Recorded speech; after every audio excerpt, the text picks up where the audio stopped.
Bonjour. Aujourd'hui, je voudrais vous parler d'un sujet étonnant. La grande taille est un facteur de risque en oncologie. Certains aliments, comme les viandes rouges, les viandes transformées, de même l'alcool, le tabac,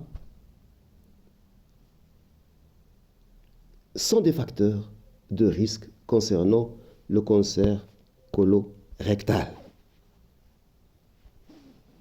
Bien. Mais on s'intéressait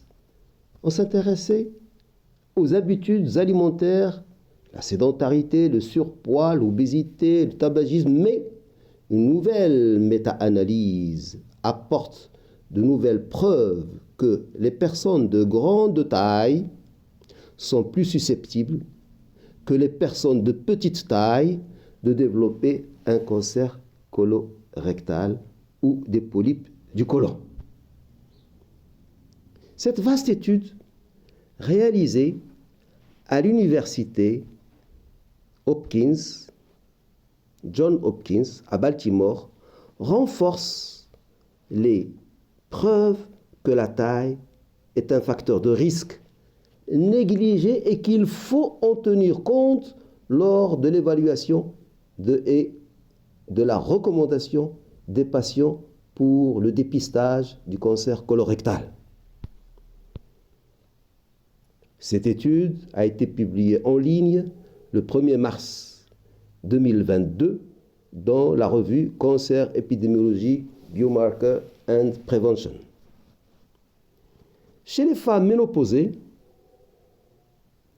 les chercheurs ont constaté que l'association statistiquement significative entre la taille et le risque, donc avec tout type de cancer, myélome, cancer de la thyroïde, de l'ovaire, du côlon et de l'endomètre. Une autre étude a révélé que les hommes de grande taille, en particulier ceux qui ont de longues jambes, peuvent présenter un risque accru de cancer de la prostate, notamment de tumeurs de haut grade par rapport aux hommes de stature modeste. On voit que parfois la taille peut être un facteur de risque dans certains cancers. Je pense que nous devons surveiller notre santé en faisant de temps à autre les examens nécessaires ainsi que le dépistage recommandé sans tomber dans l'excès. Nous devons mener une vie saine, sans tabac et sans alcool, avec une alimentation équilibrée. Nous devons également lutter contre le stress et la sédentarité. En effet, la sédentarité est nuisible à la santé physique, favorisant l'obésité et la fatigue chronique, ainsi que la santé psychique, entraînant la dépression et des troubles du comportement alimentaire. La recherche en médecine continue et fait de grandes avancées, mais pour en profiter, il est indispensable qu'on fasse un effort dans l'alimentation et un effort dans notre mode de vie. Autrement dit, assurer une bonne hygiène de vie en évitant la consommation de substances telles que le tabac, l'alcool, les drogues qui sont néfastes pour la santé.